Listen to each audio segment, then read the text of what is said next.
धीर्धैनं श्रवणपटे यतिवरा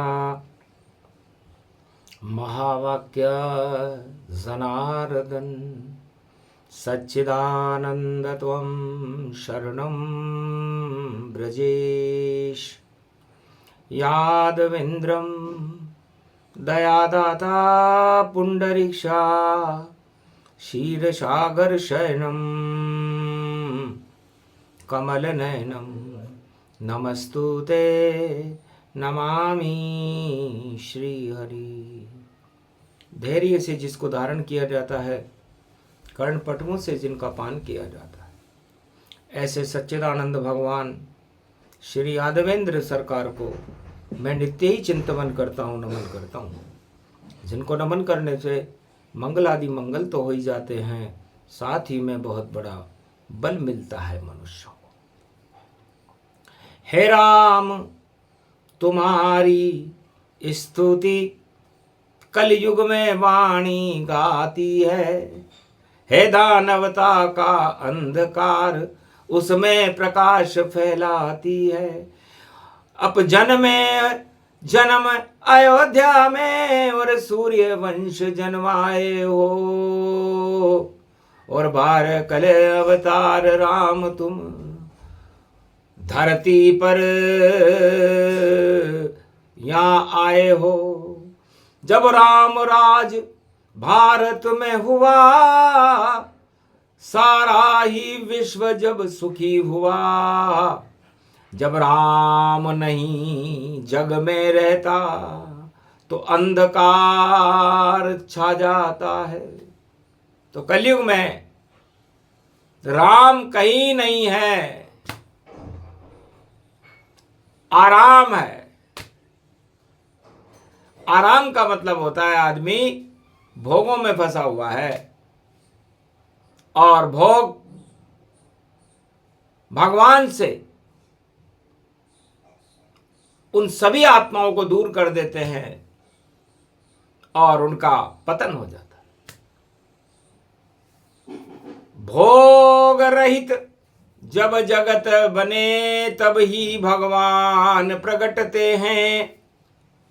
और जब दुनिया में भोग चले, तो देखो बम गोले चलते हैं। दानवता की तब चलती है, झलक ईश्वर नहीं मिलती है। ऐसा कलयुग है, कली काल, जहां भोग और दानवता चलती है। तो कली काल के इस घोर मध्याह्न काल में, विक्रमी संवत 2083 है, कलयुग का मध्याह्न काल है।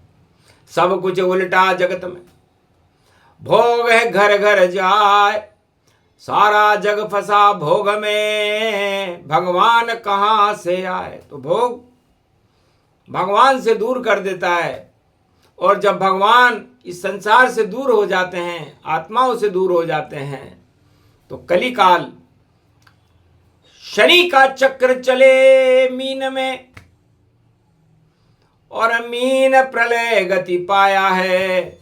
कहीं धरती हिलने लगी और कहीं भूकंप जगत में आया है। बार बार पाप से हिलती धरती जाए, और फिर भी भोगों में फंसा मानव समझ न पाए। मानवता फिर भी समझ नहीं पा रही कि धरती में भूकंप क्यों हो रहा है, झटके क्यों लग रहे हैं, भगवान आपसे क्या चाहता है। और आप अपनी सत्ता को बचाने के लिए सत्य को विध्वंस करने पर तुले हुए हो। सारे जगत में विध्वंस की धाराएं चलायमान है। मानवता को कुचले, कहीं बम चले, कहीं तोप चले, कहीं चले मिसाइल और गोला, और कहीं कहीं आग गुब्बार लगे। तो चारों तरफ ही विश्व में युद्ध का हाहाकार। मानवता सब सो गई, दानवता साकार। भगवान कहते हैं, हे लक्ष्मी, माया के पीछे जगत और माया चढ़ गई जाए। जब कलयुग माया चढ़े तो होश फाकता पाए। तो सारे मायावी बड़े बड़े दानव अपना कुचक्र चलने में तुले हुए हैं। सत्य का कहीं प्रकाश नहीं है। नीली छतरी वाला आसमान से सारे कुचक्रों को देख रहा है। तब माया लक्ष्मी बोली, हटे कुचक्र तमाम, और कल युग में भी भारत में और प्रगटो अब भगवान। घोर संकट में धरती उतल पुतल गति जान, बार बार भूकंप है और नहीं दिखे भगवान। इसलिए महाराज आप शनिवार का दिन है, बैसाख, जब किसी भी राजा की साख न हो तब ब्रह्मा जी ने एक महीना बनाया था बैसाख। और बैसाख नंदन, बैसाख नंदन सब करे उसको वंदन, तीभू तीभू बोले बैसाख नंदन। तब एक बैसाख नंदन भगवान को रास्ते में मिल गया, बड़ा दुखी था। भगवान विष्णु ने पूछा, आप हमें देखकर खुश क्यों रहे हो? तब बैसाख नंदन ने कहा, महाराज आप त्रिभुवन पति हो, 3 लोक के स्वामी हो, और मैं बैसाख नंदन हूं, मेरी तो कोई साख नहीं है। तिभु तिभु करना ही मेरा उद्देश्य है, और मैं त्रिभुवन पति को ऐसे ही याद करता हूं। तब विष्णु हंसने लगे, सुन बैसाख नंदन की बात, कल युग में सारा जगत और बना बैसाख समात। सारा जगत बैसाख नंदन जैसा हो रहा है। तब शिव जी ने कहा, महीना है मेरा विष्णु, मास बैसाख कहते हैं, जलझारी शिव के ऊपर सब भक्त रखते हैं, ओम नमः शिव का जप करते, और मास पड़े बैसाख, साख नहीं जब जगत की तो लाज राखे त्रिपुरार। भगवान शंकर कहते हैं, महाराज ये मेरा महीना है, तो जिसकी साख ना हो वो अपनी साख को बनाने के लिए भगवान शिव की शरण में जाए। जिसकी साख ना हो वो ब्रह्म ज्ञान को सीखे, ब्रह्मा की शक्ति को, गायत्री मंत्र का जाप करे। और जिसकी त्रिलोक में ही साख है वो है विष्णु। उस विष्णुपति नील नीलांबर नीली छतरी वाले के दर्शन करे तो बैसाख सफल हो जाता है। तब कहा रे बैसाख नंदन, तुम कर रहे हो विष्णु ब्रह्मा शिव को वंदन, और फिर भी रहे बैसाख नंदन, जाओ रास्ता छोड़ो अब पैदा हो जमदाग्नि के नंदन। जमदाग्नि नंदन परशुराम और परसा लेकर आएंगे, अक्षय तृतीया पर जन्मेंगे, दानवता क्षय कर जाएंगे। तो ऐसा शुभ शुभ वेला आई, और जमदाग्नि प्रगटे पुत्र सहाई, नाम रूप परशुराम हूं जाना, सहस्त्रबाहु का वध में माना। सारी धरती घूमगत पाई, कड़ा दंड साधुन गति पाई।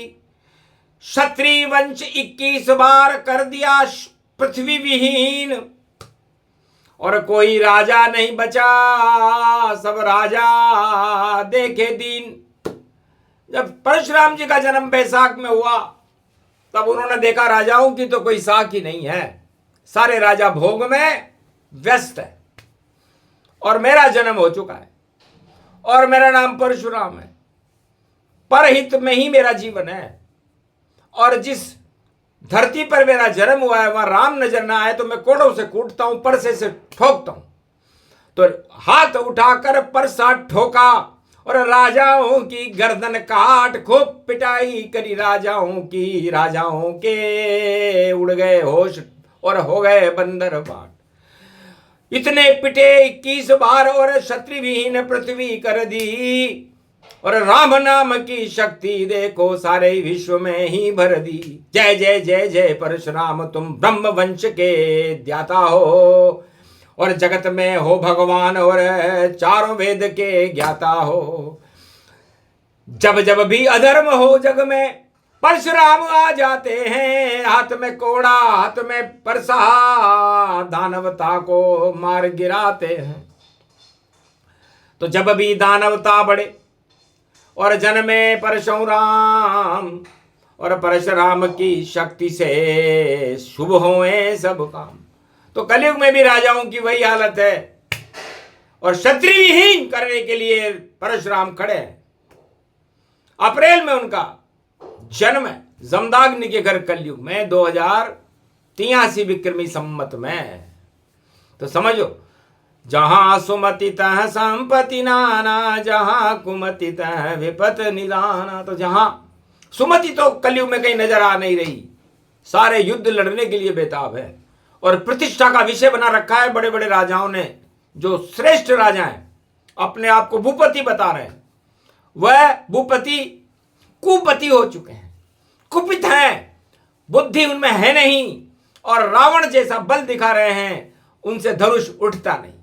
सत्ता का ये धनुष सामने उसे उठा नहीं पाया है, ये ईश्वर की माया है जिसे रामचंद्र ने तोड़ गिराया है। तो जितने भी घन घमंड थे और रामचंद्र दिए तोड़, और खूब कुटाई करी परशुराम ने, और सब राजा मद को फोड़, राजाओं के मद को परशुराम भगवान ने अपने कोड़े और परसे से ऐसा हटाया कि पूरी जनकपुरी में हास्यास्पद सम्मेलन हो गया। जो वर वाला समारोह था, वहां वर एक ही था, वो थे ब्रह्म स्वरूप राम, और बाकी सब भ्रम ही भ्रम थे। और उनको सत्ता का बड़ा भ्रम था कि हम त्रिलोकाधिपति हैं, हम जिसे चाहे मिट्टी में मिला देंगे। रावण की तो कटी नाक जब धनुष उठा नहीं पाया था, उंगली फंस गई थी धनुषों में, उसे छुड़ा नहीं पाया था।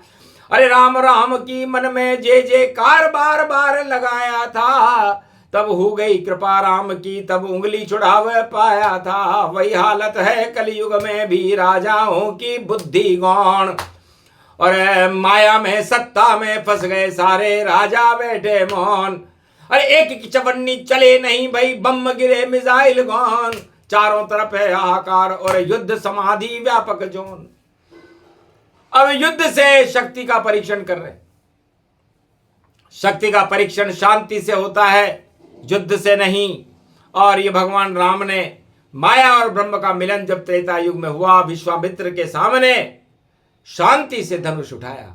धीरे धीरे उठे राम जी और गए धनुष के पास, और गुरु ने संकेत किया राम को, कर दो दिव्य प्रकाश। उठो राम भंजो बहुचापा, और मेटो तात जनक संतापा। तो शांताकारम 12 कला अवतार मर्यादा पुरुषोत्तम राम ने उस धनुष को धीरे से उठाया, कोई घमंड भी नहीं किया, और धनुष तोड़ दिया। और धनुष टूटने के बाद परशुराम भगवान का आगमन हुआ, और उन्होंने सारे राजाओं को कोड़ों से और परस्य से खूब कूटा। शर्म नहीं आई उन राजाओं को जो सत्ता के मोह में चूर थे, सत्ता को छोड़ना नहीं चाहते थे। इतनी कुटाई हुई, इतनी कुटाई हुई। वो आंखों देखा हाल यदि हम सुना दें तो सारे राजा चुल्लू भर पानी में डूब मरे। वो स्थिति परशुराम ने कर दी थी, और वही स्थिति अब कलयुग में भी राजाओं की होने वाली है। चुल्लू भर पानी नहीं मिले और कैसे अपने को डुबाएंगे, और सत्ता के खातिर नाव भंवर में खुद ही अपनी फंसाएंगे। जब माया मोह मद चढ़े घमंड तो हाल बुरा हो जाता है, और दानवता सर बोल रही, और 10 सिर का दशानन कट जाता है। तो काट दिए घमंड के 10 सिर, और रावण हुआ बेताज, वही हाल है कलयुग में भी, देखो ब्रह्म समाज। उस राजा का वही हाल है जो रावण का हाल था। 10 के 10 सिर राम जी ने काट दिए। तो गर्म लोहे को ठंडा लोहा काटता है, उसे शांति कहते हैं।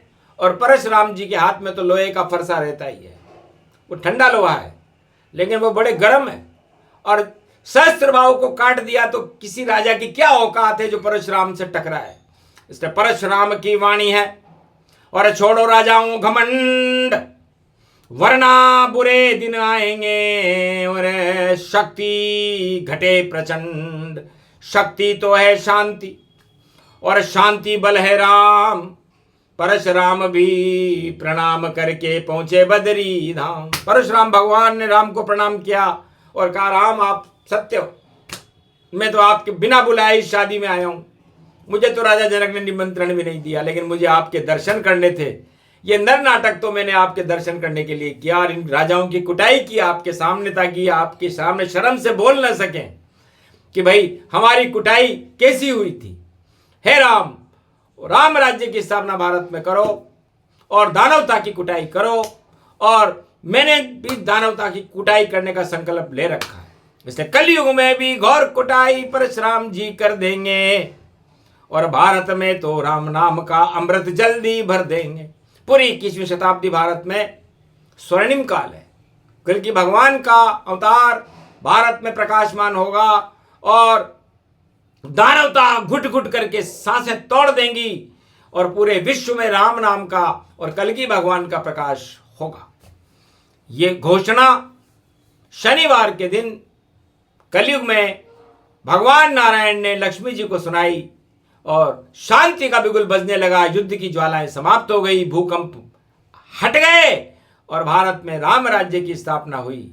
इसीलिए तो ये प्रसंग सुनाया गया है। ये प्रसंग जो भी सुने, परशुराम प्रसंग, और जब जब अमृत मानो इसको अक्षय पात्र के संग। अक्षय तृतीया अक्षय पात्र होती है, और भारत के पास वो अक्षय पात्र परशुराम है, राम है और महालक्ष्मी है।